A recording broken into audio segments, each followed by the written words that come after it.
ছোট প্রিয় বন্ধুরা, দেখো বোর্ডে একটা সুন্দর কোশ্চেন আছে। একজন ব্যক্তি তার মাসিক আয়ের 20% সঞ্চয় করে। যদি ওই ব্যক্তির মাসিক খরচ 6000 টাকা হয়, তবে তার মাসিক সঞ্চয় কত? এখন তোমাকে এটা ভাবতে হবে। দেখো, তার যে মাসিক আয় তার থেকে দুটো কাজ সে করছে, একটা সঞ্চয় করছে, বাকিটা সে খরচ করছে। তো বলে দিয়েছে দেখো 20% সঞ্চয় করছে, তাহলে খরচটা কত পার্সেন্ট করছে? যদি কেউ 20% সঞ্চয়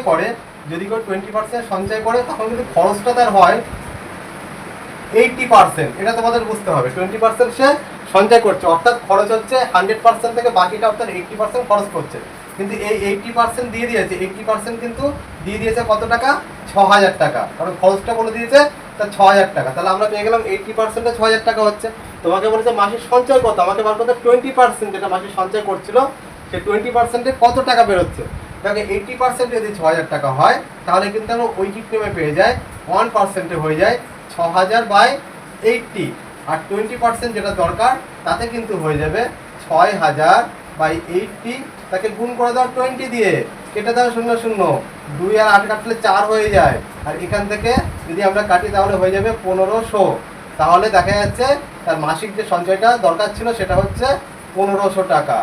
এইভাবে কিন্তু তোমরা সহজেই এই ধরনের অঙ্ক করতে পারবে।